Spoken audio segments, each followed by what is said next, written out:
હવે જે રિમેઇનિંગ એક ટોપિક બાકી છે યુનિટ નંબર 3 નો, that is group by having clause. Clear? Group by and having clause. આની પહેલા એક આપણે ટોપિક જોયો તો order by clause. Clear? Order by clause માં શું થતું હતું કે કોઈ પણ ઓર્ડર બાય પછી કોઈ પણ કોલમ નું નામ આપી તો એ કોલમ પ્રમાણે એસેન્ડિંગ અથવા ડિસેન્ડિંગ ઓર્ડર ની અંદર શું થતું હતું, ટેબલ નો ડેટા છે એ અરેન્જ થતો હતો સોર્ટેડ ઓર્ડરમાં. બરાબર? Either ascending or descending. Clear? હવે જે આપણે જોવાનું છે that is group by function, sorry group by clause or group by having clause. Screen share કરું છું હું, સમજતા જઈએ અને પ્રેક્ટિકલ પછી પરફોર્મ કરશું. Okay, screen is visible to all of you student? દેખાય છે બધાને screen? Okay, so starting today's topic with group by having. The group by and having clause are used to group record of table. Table no record group કરવામાં helpful થાય છે. They are parallel to order by and where clause. The difference is group by and having clause act on a set of record while order by and where clause act on individual record. Say for example આપણે order by કરી છે, બરાબર? તો જે column order by પછી આપેલી છે શું થશે એનાથી કે એ પ્રમાણે એ જે કોલમ આપેલી હશે એ પ્રમાણે ડેટા છે એ અરેન્જ થશે. એટલે એક એક રો છે, ઇન્ડિવિડ્યુઅલ રો છે એ ચેક થશે. ક્લિયર? એસેન્ડિંગ માં હશે તો એક એક રો છે એ ચેક થશે અને પછી એ એસેન્ડિંગ માં અરેન્જ થઈ અને ડિસ્પ્લે કરશે. But group by having clause શું કરશે? સેટ ઓફ રેકોર્ડ, બરાબર? એટલે કે સેમ રેકોર્ડ હશે તો એનું આખું ગ્રુપ બનાવશે અને પછી રિઝલ્ટ છે એ તૈયાર કરશે. એક્ઝામ્પલ જોશું એટલે વધારે આઈડિયા આવશે. પહેલા સિન્ટેક્સ સમજી લઈએ. Select column name 1, column name 2, પછી એગ્રીગેટ ફંક્શન આવશે અને બ્રેકેટમાં આર્ગ્યુમેન્ટ. ગ્રુપ બાય ફંક્શનમાં ગ્રુપ કરવા માટે, બરાબર, એગ્રીગેટ ફંક્શન છે એ અહીંયા જરૂરી છે. વિધાઉટ એગ્રીગેટ ફંક્શન તમે ગ્રુપ બાય ક્લોઝ છે, બરાબર, રન નહીં કરી શકો. સો અહીંયા સિલેક્ટ પછી કોલમ નેમ આવશે, પછી કોમા એગ્રીગેટ, કોઈ પણ એક એગ્રીગેટ ફંક્શન. એગ્રીગેટ ફંક્શન કયા કયા આપણે જોયા હતા? સ્ટાર્ટિંગમાં આપણે ગ્રુપ ફંક્શન જોયા હતા. ક્લિયર? ગ્રુપ ફંક્શન કયા કયા જોયા હતા આપણે? મેક્સિમમ, મિનિમમ, સમ, એવરેજ અને કાઉન્ટ. આને તમે એગ્રીગેટ ફંક્શન અથવા તો ગ્રુપ ફંક્શન કહી શકો. Clear? So group by clause ની અંદર એગ્રીગેટ ફંક્શન છે એ મસ્ટ છે, જરૂરી છે. પછી from, table name, than after group space, પછી બાય અને પછી કોલમ નું નામ. આ ગ્રુપ બાય અને હેવિંગ બે અલગ અલગ છે, બરાબર? ભેગું પણ તમે યુઝ કરી શકશો. આપણે અલગ અલગ જોશું. પહેલા ખાલી ગ્રુપ બાય અને પછી ગ્રુપ બાય અને હેવિંગ કમ્બાઈન. તો પહેલા આપણે ખાલી ગ્રુપ બાય જોઈશી. એની સિન્ટેક્સ આ રીતે થશે: સિલેક્ટ પછી કોલમ નેમ, પછી એક એગ્રીગેટ ફંક્શન વિથ આર્ગ્યુમેન્ટ, પછી from table name, then group by અને પછી કોલમ નેમ કે જેનાથી આપણે જે કોલમનું આપણે ગ્રુપ કરવું છે. ક્લિયર? કોલમ 1 to n જે કોલમનું આપણે ગ્રુપ કરવું છે એ કોલમનું નામ. ઓકે, આ સિન્ટેક્સ હતી. હવે આમાં સિન્ટેક્સમાં એટલી વસ્તુ તમારે સમજવાની છે કે જ્યારે આપણે કોઈ પણ વસ્તુ ગ્રુપ, બરાબર, કરીએ, ગ્રુપ બાય પછી જે કોલમનું નામ આપશું એ કોલમ પ્રમાણે જે રેકોર્ડ હશે એ ગ્રુપ થશે. ક્લિયર? અને એ પ્રમાણે એગ્રીગેટ ફંક્શન છે એ વર્ક કરશે. મે બી કદાચ સિન્ટેક્સ ઉપરથી ડિફિકલ્ટ લાગતું હોય પણ એક એક્ઝામ્પલ જોશો, સમજશો અને પ્રેક્ટિકલ એ જોશો એટલે ખ્યાલ આવી જશે. Clear? Ultimately group by function છે એ જે વેલ્યુ છે, બરાબર, ગ્રુપ બાય પછી જે કોલમ નેમ આપેલું છે એ કોલમ નેમ છે એનું એક ગ્રુપ બનાવશે. પણ ગ્રુપ કઈ રીતે બનાવશે? જે સેમ વેલ્યુ હશે એનું ગ્રુપ બનાવશે. બરાબર? જોઈએ એક્ઝામ્પલ એટલે વધારે આઈડિયા આવશે. Okay, display total balance of different account for each branch. હવે આપણી પાસે જે અકાઉન્ટનું ટેબલ છે, બરાબર, એમાં ટોટલ બેલેન્સ છે એ ડિસ્પ્લે કરવાની છે. But display total balance of different account for each branch. Different account means suppose કે આપણા અકાઉન્ટમાં SBI રાખેલું છે તો મારે SBI છે જેટલા રેકોર્ડ SBI ના છે એની ટોટલ બેલેન્સ જોઈએ છે. ક્લિયર? ખાલી એવું નહીં કે મારે SBI ના જેટલા છે એ ડિસ્પ્લે કરવા છે. આપણે સિલેક્ટ ફ્રોમ અકાઉન્ટ કરશું where B name is equal to SBI, તો SBI ના જેટલા હશે મને ડિસ્પ્લે થશે. સપોઝ 5 હશે તો 5, 10 હશે તો 10 ડિસ્પ્લે થશે. બટ મારે એવું નથી કરવું. મારે ટોટલ બેલેન્સ જોઈ છે, બરાબર, કોઈ પણ અકાઉન્ટની બટ ડિફરન્ટ અકાઉન્ટ એટલે SBI ના જેટલા હોય એનો ટોટલ એક જ. પછી સપોઝ ICICI છે તો એનો ટોટલ એક જ. સપોઝ 5 છે તો 5 એ 5 નો ટોટલ એક જ. એટલે કે એક ગ્રુપ કરી અને મારે ડિસ્પ્લે કરવા છે. ક્લિયર? ઇનપુટ કઈ રીતે આવશે જોઈ લઈએ આપણે. સિલેક્ટ બી નેમ એટલે કે બ્રાન્ચ નેમ કોમા કરી sum of balance from account group by B name. Group by B name. હવે મારે ગ્રુપ કોના પ્રમાણે કરવા છે? બી નેમ પ્રમાણે ગ્રુપ કરવા છે. બરાબર. હવે પહેલા આપણે રેકોર્ડ જોઈ લઈએ પ્રેક્ટિકલી આપણે અકાઉન્ટ ટેબલનો, પછી આપણે આઉટપુટ છે એ સમજીએ. Select start from account.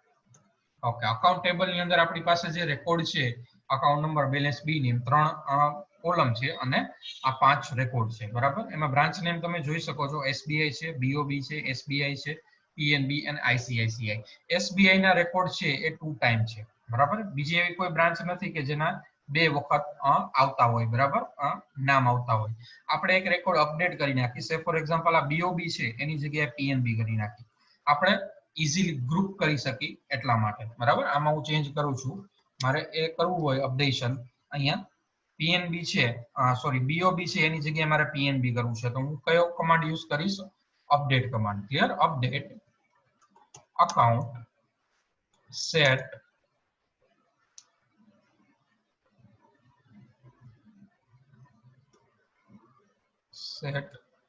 B name equal to શું મારે સેટ કરવું છે? PNB સેટ કરવું છે. કઈ જગ્યાએ? where B name equal to BOB. Clear? અહીંયા BOB છે ત્યાં મારે સેટ શું કરવું છે? PNB સેટ કરવું છે. Update account set B name equal to PNB where B name equal to BOB. Okay, unknown command beginning update ના સ્પેલિંગ માં મિસ્ટેક છે. Okay, update ready. 1 row updated. હવે પાછું સિલેક્ટ કરીને જોઈ લઈએ કે અપડેટ થઈ ગઈ કે નહીં રો. ઓકે, અહીંયા BOB હતું એનું PNB થઈ ગયું. હવે આપણી પાસે બ્રાન્ચ નેમ છે. બરાબર. SBI 2 વખત છે, PNB 2 વખત છે અને ICICI સેપરેટ 1 વખત છે. ગ્રુપ ફંક્શન શું કરશે? અહીંયા અમે આપેલું છે ગ્રુપ બાય બી નેમ. બરાબર. તો બ્રાન્ચ નેમ છે એનું ગ્રુપ કરશે. સે ફોર એક્ઝામ્પલ SQL બધાને દેખાય છે ને? ઓરેકલ ટેન્જી એડિટર બધાને દેખાય છે ને સ્ટુડન્ટ? Okay okay. સો અહીંયા ગ્રુપ બાય પછી બી નેમ આપ્યું છે એટલે SBI છે જેટલા SBI ના રેકોર્ડ હશે એ ફાઇન્ડ આઉટ કરશે અને એનું એક અલગ ગ્રુપ બનાવશે. પછી PNB ફાઇન્ડ આઉટ કરશે એનું અલગ ગ્રુપ બનાવશે. ICICI ફાઇન્ડ આઉટ કરશે એનું અલગ ગ્રુપ બનાવશે. ક્લિયર? પછી SBI ના જેટલા રેકોર્ડ હશે આપણો અહીંયા બીજી વસ્તુ શું આપણે એગ્રીગેટ ફંક્શનમાં આપી છે? સમ ઓફ બેલેન્સ. એટલે બ્રાન્ચ નેમ વાઇઝ ગ્રુપ કરી એની સામે બેલેન્સ નું કેટલું સમ છે એ ડિસ્પ્લે કરશે. મીન્સ SBI છે તો એનું બેલેન્સ અને આ SBI એનું બેલેન્સ બેયનું સમ કરશે અને ભેગું છે એ ડિસ્પ્લે કરશે. ધેન આફ્ટર PNB છે એ જોશે કેટલા રેકોર્ડ છે. આપને એક જ વખત PNB બ્રાન્ચ નેમ એક જ વખત ડિસ્પ્લે કરશે પણ એનું ગ્રુપ ડિસ્પ્લે કરે છે. SBI ગ્રુપ છે એક આપણી પાસે, PNB ગ્રુપ છે અને ICICI ગ્રુપ છે. તો એ ગ્રુપ જેટલા પણ SBI ના રેકોર્ડ હશે બધાયનું બેલેન્સ નું સમ કરી અને આપને ડિસ્પ્લે કરશે. લાઈક જેટલા PNB છે એનું બધાયનું સમ નું આપનું સમ કરશે બધાયની બેલેન્સ નું અને પછી ડિસ્પ્લે કરશે. ક્લિયર? સો આઉટપુટ કઈ રીતે આવશે? Like this. સપોઝ ICICI છે તો એ સેપરેટ જ છે. બરાબર. ICICI તો એનું સેપરેટ જ ડિસ્પ્લે કરશે. SBI છે તો એનું ગ્રુપ બનાવશે. બે SBI ભેગા છે તો એનું ગ્રુપ બનાવી અને એની જેટલી બેલેન્સ છે બે રેકોર્ડ છે તો બે બેલેન્સ છે એનું સમ કરી અને આપણે ડિસ્પ્લે કરશે. પછી PNB ના બે રેકોર્ડ છે તો બે નો આપણે સમ કરી અને ડિસ્પ્લે કરશે. Like this. Clear student? આટલી વસ્તુ કઈ રીતે ગ્રુપ બાય ફંક્શનમાં ગ્રુપ થશે. અહીંયા ગ્રુપ બાય પછી જે કોલમ નેમ આપેલું હોય એ કોલમ નેમ વાઇઝ ગ્રુપિઝમ થશે અને એ કોલમ નેમ છે એ સિલેક્ટ પછી ઇન્ક્લુડ હોવી જ જોઈએ, ફરજિયાત, મસ્ટ ઇન્ક્લુડેડ આફ્ટર સિલેક્ટ. જે ગ્રુપ બાય પછી કોલમ આપેલી હોય એ તમારે અહીંયા હોવી જ જોઈએ. જો નહીં હોય તો એરર આવશે. ક્લિયર? નહીં હોય તો એરર આવશે. પ્રેક્ટિકલી આપણે જોઈ લઈએ એટલે ખ્યાલ આવે વધારે. ઓકે, આપણી પાસે આ રેકોર્ડ છે અત્યારે અકાઉન્ટ ટેબલનો. હવે આપણે શું કરવું છે કે બ્રાન્ચ વાઇઝ ગ્રુપિઝમ કરી અને આપણે ટોટલ છે બરાબર એ ડિસ્પ્લે કરવો છે બ્રાન્ચ વાઇઝ. ઓકે, તો સિલેક્ટ, પેલા હું બી નેમ અહીંયા આપી દઈશ, પછી sum of balance from account group by B name. Okay, અહીંયા બ્રાન્ચ નેમ કઈ રીતે ડિસ્પ્લે થાય છે ગ્રુપ પ્રમાણે. આઈસીઆઈસીઆઈ નું એક જ ગ્રુપ છે તો એનું બેલેન્સ જોવો 24,600. ધેન એસબીઆઈ છે તો એસબીઆઈ ના બે રેકોર્ડ છે, 10,500 બેલેન્સ છે, પછી 21,500 બેલેન્સ છે. તો બે નો ટોટલ કરી અને 32,000 થાય છે તો એ ડિસ્પ્લે કરે છે. ધેન આફ્ટર પીએનબી ના બે રેકોર્ડ છે 10,500 એન્ડ 7,500. તો એ બે નો ટોટલ કરી અને 15,500 ડિસ્પ્લે કરે છે. ક્લિયર? સો ગ્રુપ ફંક્શન શું કરશે, ઓમાં ઓર્ડર બાય ક્લોઝમાં શું થતું હતું, ઇન્ડિવિડ્યુઅલ રેકોર્ડ છે એના ઉપર વર્ક કરતું હતું. એક એક રેકોર્ડ ચેક કરશે અને આલ્ફાબેટિકલ ઓર્ડરમાં એસેન્ડિંગ અથવા તો ડિસેન્ડિંગમાં એ અરેન્જ કરશે. અહીંયા શું કરશે, એક એક રો ચેક કરશે. અહીંયા ગ્રુપ બાય પછી જે કોલમ આપેલી હશે બરાબર, એ એક એક રો ચેક કરી અને એનું ગ્રુપ બનાવશે. એસબીઆઈ છે તો કેટલા એસબીઆઈ ના રેકોર્ડ છે એનું એક ગ્રુપ બનાવશે. પીએનબી ના કેટલા રેકોર્ડ છે એનું એક ગ્રુપ બનાવશે. લાઇકવાઇઝ. ક્લિયર?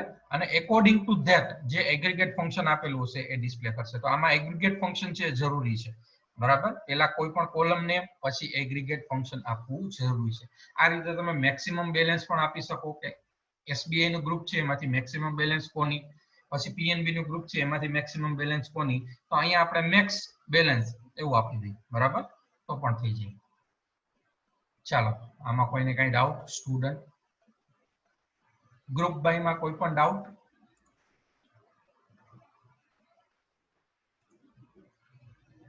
જો ડાઉટ ન હોય તો ક્લિયર અથવા યસ ટાઈપ કરો, ઓર નો ટાઈપ કરો, otherwise your type your doubt.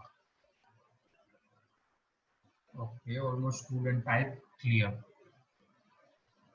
So આમાં આપણે જે નેક્સ્ટ ગ્રુપ બાય હેવિંગ છે એ જોઈ લઈએ. માઇનોર સિન્ટેક્સ આપણે એડ કરવી પડશે.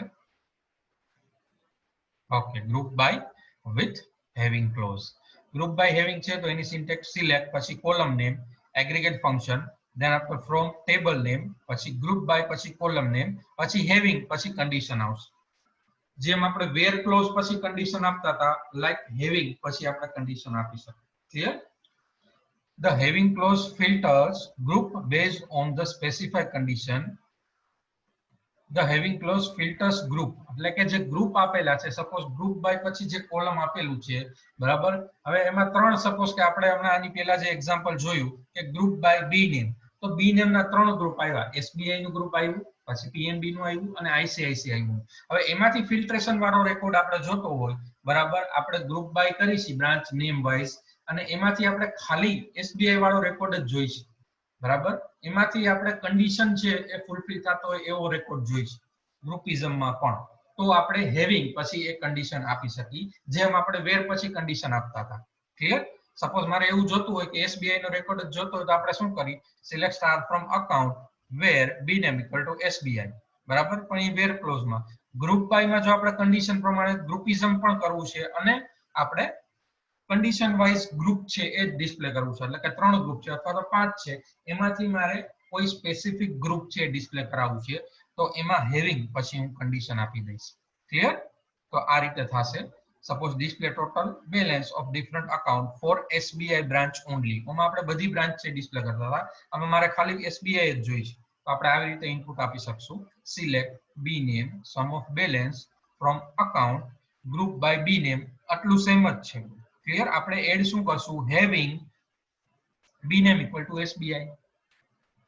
ક્લિયર? જેમ વેર પછી આપણે કન્ડિશન મૂકતા હતા, અહીંયા હેવિંગ પછી કન્ડિશન મૂકશું, એટલે આ કન્ડિશન ફૂલફિલ થતા હોય એવા ગ્રુપ આવશે. ઓમાં વેર ક્લોઝમાં શું થતું હતું, આ કન્ડિશન ફૂલફિલ થતી હોય એવી ઇન્ડિવિડ્યુઅલ રો આવશે, અહીંયા કન્ડિશન ફૂલફિલ થતું હોય એવું ગ્રુપ આવશે.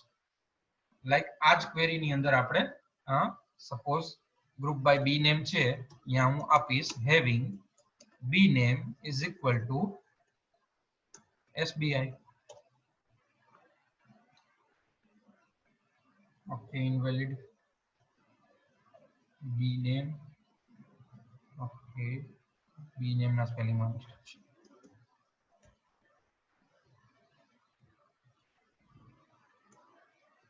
રેડી? અહીંયા શું આવે છે?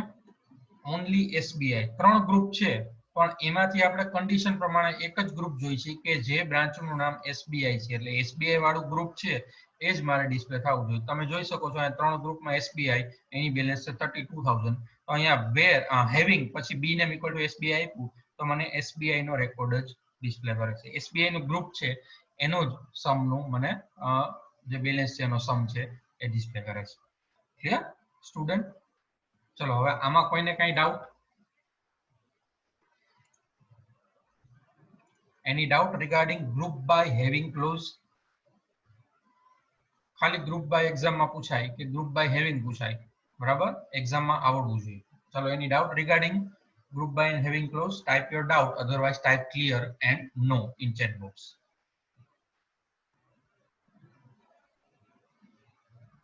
Okay, almost student type clear. Okay, so we just end group by having closed topic here, student.